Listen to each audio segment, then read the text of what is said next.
بسم اللہ الرحمن الرحیم۔ خالق کائنات نے قرآن مجید برہان رشید کے اندر ارشاد فرمایا، یا ایھا الذین آمنوا کتب علیکم الصیام کما کتب علی الذین من قبلکم لعلکم تتقون ایاما معدودہ۔ خالق کائنات نے ارشاد فرمایا، اے ایمان والو، تم پر روزے فرض کیے گئے جیسے کہ تم سے پہلی امتوں پر فرض کیے گئے۔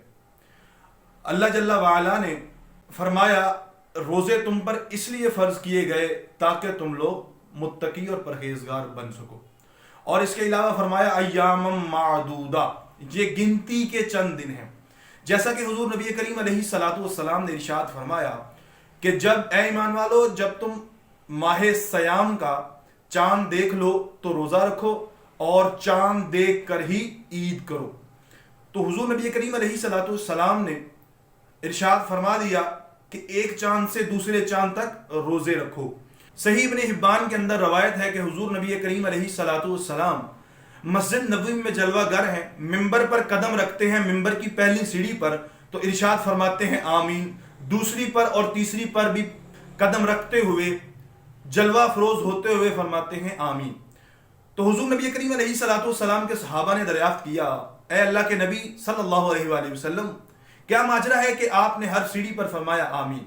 تو حضور نبی کریم علیہ الصلوۃ والسلام نے ارشاد فرمایا، اے میرے صحابہ، اللہ کا فرشتہ جبریل میرے پاس آیا اور اس نے کہا، جب میں نے پہلی سیڑھی پر قدم رکھا تو اس نے کہا، اے اللہ کے نبی، ہلاک ہو گیا وہ شخص جو اپنے ماں باپ کو بڑھاپے میں پائے اور ان کی خدمت کر کے جنت حاصل نہ کر سکے۔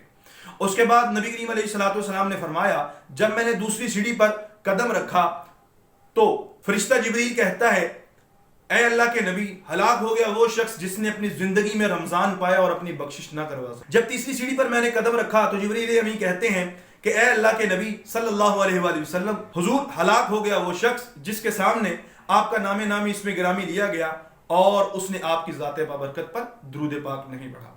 لہٰذا مسلمان بھائیوں، اللہ تعالیٰ کے اس مہمان مہینے رمضان المبارک کا خصوصی طور پر ادب اور احترام کیجئے، ہر قسم کی لغو گوئی سے پرہیز کیجئے، ہر قسم کے فضولیات سے اپنے آپ کو بچاتے ہوئے ہر وقت اللہ تعالیٰ کے ذکر و فکر کے اندر مشغول رہیے۔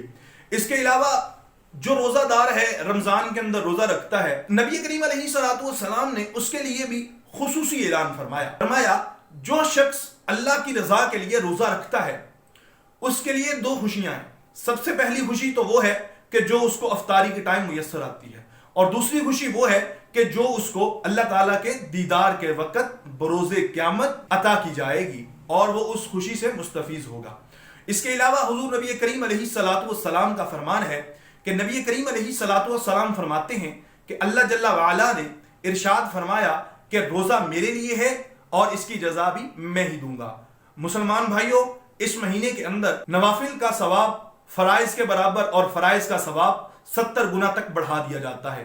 شیاطین کو اس ماہ میں قید کر لیا جاتا ہے اور اللہ رب العالمین کی رحمتیں جو ہیں وہ بڑھ جاتی ہیں، مسلمان کا رزق بڑھا دیا جاتا ہے۔ تو اے مسلمان بھائیوں، جو اللہ تعالیٰ آپ کو 11 مہینے تک کھلاتا ہے، اس کی رضا کے لیے ایک مہینہ روزے رکھ لینا نہ صحت پر فرق آتا ہے بلکہ انسان تندرست ہوا کرتا ہے۔ یہ جسم کی زکوٰۃ ہے جو کہ ادا کرنی چاہیے۔ انشاءاللہ اگلی ویڈیوز کے اندر ہم نماز، روزہ، تراویح، دیگر مسائل سیکھنے کی کوشش کریں۔ دعا ہے اللہ تعالیٰ میرا اور آپ کا حامی و ناصر ہو۔ وآخر دعوایا ان الحمد للہ رب العالمین۔